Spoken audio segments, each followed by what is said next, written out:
Ya, Presiden Joko Widodo menggencarkan belusukannya ke Jawa Tengah di saat Pilpres semakin dekat. Pada bulan Januari ini, Jokowi telah melakukan 3 kali kunjungan. Kemarin, Jokowi mendatangi ke Magelang. Lalu sepekan sebelumnya meresmikan sejumlah infrastruktur dan memberikan bantuan ke petani di Semarang, Grobogan, dan juga Blora. Ya, adapun pemirsa, di awal Januari ini Jokowi menelusuri wilayah pantai utara yakni Cilacap, Purworejo, Banyumas, dan Purwokerto. Akankah belusukan Presiden Joko Widodo ke Jawa Tengah ini mengancam elektabilitas dari Ganjar Pranowo, atau Jawa Tengah akan menjadi pembuktian bagi Jokowi dan Megawati selaku penguasa politik suara di wilayah itu? Untuk membahasnya telah bergabung bersama kami ada politikus PDI Perjuangan, Arya Bima, Mas Arya Bima, dan juga masih kita tunggu pemirsa untuk bergabung bersama kami. Kemudian juga ada pakar politik yaitu ada Mas Hanta Yuda dan juga ada tenaga ahli utama Kantor Staf Presiden Pak Yohanes Joko. Selamat sore Bapak-Bapak semua.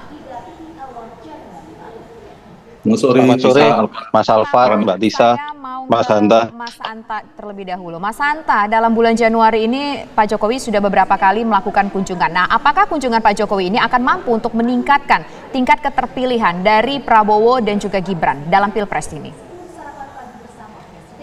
Bisa, Jateng ini memang selalu strategis dan menarik ya dibahas dalam setiap kontestasi elektoral karena 2 hal.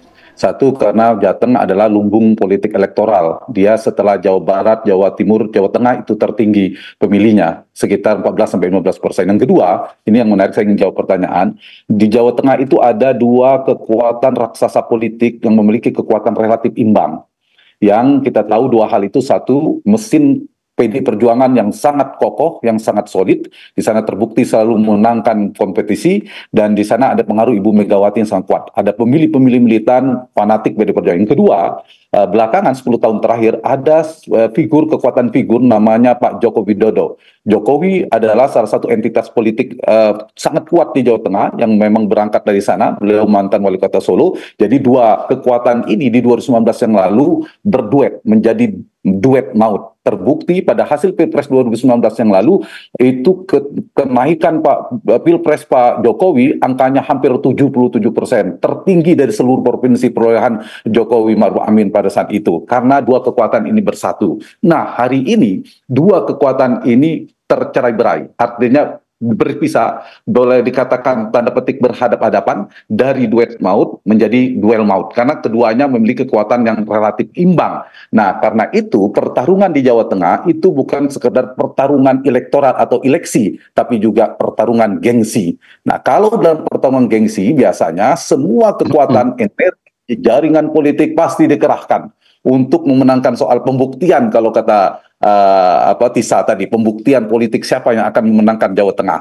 Jadi poin saya di Jawa Tengah ini adalah perebutan di kolam yang sama antara 2 kekuatan, terutama kalau kita bicara Pilpres adalah kekuatan 02 dan 03, menyasar hal yang sama dan mereka berebut pada basis wilayah yang bisa dikatakan di wilayah yang sama. Karena itu setiap pergerakan politik betul yang dilakukan oleh Pak Jokowi kalau kita lihat adalah kegiatan administrasi pemerintahan, tapi sulit untuk tidak mengatakan ini juga bermuatan politik elektoral dalam cara sedang melakukan kerja-kerja politik. Untuk dalam rangka tadi pertanyaan Tisa apakah memberi pengaruh elektoral, saya ingin mengatakan mungkin perlu diukur sedikit banyaknya. Saya ingin mengatakan pengaruhnya relatif besar, karena di Jawa Tengah ini saya mengatakan 2 raksasa. Kalau ada 2 kekuatan turun, maka ini kan memberikan dampak kerja politik Pak Jokowi itu juga berpengaruh pada kekuatan elektoral dari paslon nomor 2 terutama, karena di sana sejak Pak Prabowo menjadikan Gibran Jokowi Junior sebagai cawapres, maka sejak itu pula pergeseran migrasi pemilih relatif kuat yang menjadi ancaman bagi Mas Ganjar dan PDI Perjuangan, karena mereka sama-sama di basis yang sama. Jadi PDI, Jokowi dan PDI ini basisnya sama. Kalau kita lihat sekarang seperti Bali, NTT, Sulawesi Utara dan sebagainya, terutama Jawa Tengah itu akan menjadi pertarungan dan akan menjadi wilayah yang cukup keras, mungkin imbang. Sulit bagi salah satu 03 atau 02 akan mendapatkan kemenangan mutlak. Bima, untuk menanggapi hal ini sudah bergabung bersama kami Mas Arya Bima, politikus PDIP. Selamat sore Mas Arya. Selamat sore Pak Hanta. tadi juga sudah disampaikan oleh Mas Hanta, ini ada 2 kekuatan besar di Jawa Tengah, dari kekuatan partai PDIP, punya basis massa yang cukup kuat, dan juga ada figur Joko Widodo yang juga cukup kuat dari asal Jawa Tengah. Apakah kemudian kubu Ganjar Mahfud ini merasa ini sebagai sebuah ancaman, suaranya bisa tergerus, diambil oleh Pak Joko Widodo, bisa berpindah ke 02? Ya, kita tetap waspada ya, kita tidak mengecilkan, tapi juga tidak panik berlebihan ya, karena kita sebagai PDI Perjuangan dan juga partai pengusung lain di Jawa Tengah ini kan rakyat tahu persis bagaimana 21 kepala daerah, kalau dengan wakilnya 31 dan 35 kepala daerah ini kan ada unsur kepala daerah dan wakil kepala daerah dari PDI Perjuangan. Juga hampir semua ketua DPRD, gubernurnya, dan waktu itu juga presiden yang kita usung Pak Jokowi. Jadi pimpinan pusat, pimpinan gubernur sampai wali kota, bupati ini sebagian besar di Jawa Tengah ini kan PDI Perjuangan beserta ketua DPRD-nya. Rakyat tahu persis bagaimana perhatian partai kepada rakyat Jawa Tengah ini kan tidak bisa hilang begitu saja dalam tempo yang sesingkat-singkatnya dengan kehadiran tokoh-tokoh yang ada. Saya pun kalau tidak merawat, saya tidak akan 4 periode, bahkan akan 5 periode. Ya, lagi juga wali kota Solo, Bupati Wonogiri, Bupati Klaten, Bupati Sukoharjo, hampir kepala daerah kita itu tidak ada yang kalah setelah periode keduanya. Dan kita kenapa demikian?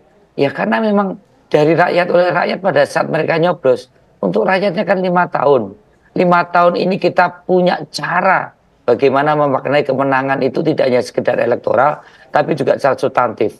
Kami percaya bahwa pemilih kita juga irisannya besar dengan Pak Jokowi. Nah, banyak kok yang ngomong, Pak Jokowi memang di hati, ya, tapi Ganjar yang dinanti, bukan digantikan oleh Pak Prabowo atau oleh Mas Gibran wali kota ya. Jadi rakyat Jawa Tengah cukup cerdas. Kehadiran Pak Jokowi ke Jawa Tengah itu masih dinilai bahwa Pak Jokowi memang diusung oleh PDI Perjuangan, dan sampai 2024 November Pak Jokowi adalah presiden PDI Perjuangan yang banyak programnya ditindaklanjuti oleh gubernur yang juga kebetulan PDI Perjuangan. Jadi rakyat Jawa Tengah melihat memang tidak antipati terhadap Mas Wali Gibran, tapi tahu kok Bapak Jokowi dulu wali kota 2 periode, gubernur, terus presiden. Ada sesuatu lompatan yang dianggap tidak wajar, misalnya Mas Gibran dianggap kurang matang dan kurang dewasa. Bukan anti ya, mungkin 2029. Rasional dan objektif. Ada yang tiba-tiba berubah, mangkel, mengapa Pak Jokowi tiba-tiba tidak bersama kami gitu. Jadi ini bervariasi dan kami tetap percaya kehadiran Pak Jokowi ke Jawa Tengah dari berbagai aktivitas, dari sembako, dari pupuk, dari sertifikat, itu tidak akan terlalu mengubah ya besar persepsi masyarakat, karena 10 tahun, apalagi 10 tahun rakyat PDI Perjuangan Jawa Tengah yang mayoritas ini berhadapan langsung dengan gambarnya Pak Prabowo. Ini Mas Hanta juga bisa melihat bagaimana rakyat Jawa Tengah merasakan kalau sampai kalah 2014, 2019 dengan Pak Prabowo, ya akan dilibas semua kok yang namanya PDI Perjuangan, ya kok semua tokoh-tokoh PDI Perjuangan Jawa Tengah. Dia tahu ini bukan satu yang mudah dan tahu bagaimana political bonding dari PDI Perjuangan, Pak Ganjar, yang selama ini PDI tidak mengabaikan mandat dan amanah rakyat itu. Saya yakin itu. Terima kasih. Oke, baik. Sekarang saya ingin ke Pak Yohanes Joko. Pak Yohanes Joko, ini sebetulnya harus diluruskan. Apa kemudian maksud dan tujuan Pak Jokowi datang akhir-akhir ini sebanyak 3 kali ke daerah Jawa Tengah? Apakah memang ini sebuah bentuk langkah politik yang sudah dilakukan Pak Jokowi untuk memberikan dukungan secara langsung kepada 02? Atau memang sebetulnya ini pure adalah kunjungan kerja saja tanpa ada embel-embel tujuan untuk memberikan dukungan ataupun untuk mencoba menancapkan kaki lebih kuat lagi di Jawa Tengah? Ya, yang pertama tentu Mbak, kalau Mas Bimo itu juga sudah sangat tahu Mbak profilnya Pak Presiden, profilnya Presiden Jokowi ini kan orangnya senang belusuan, kemudian suka membagi-bagikan sesuatu, baik bagi buku, bagi bansos, dan suka sekali bertemu dengan masyarakat begitu. Nah, dalam konteks itu memang profil ini kan sebenarnya menjadi satu perbincangan ketika ini masuk dalam tahun politik begitu.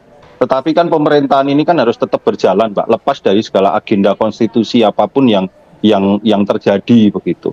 Nah, dalam kaitannya dengan hal itu, maka pemerintahan ini harus terus berupaya untuk tidak panjang waktunya, hanya tinggal 7 bulan, mungkin 8 sampai 7 bulan menjelang 20 Oktober 2024, tetapi ada sejumlah agenda-agenda prioritas yang harus dilakukan, ada sejumlah program-program prioritas yang harus dipastikan, dan itulah dalam kaitan itu Bapak Presiden itu turun ke Jawa Tengah untuk memastikan hal-hal tersebut begitu.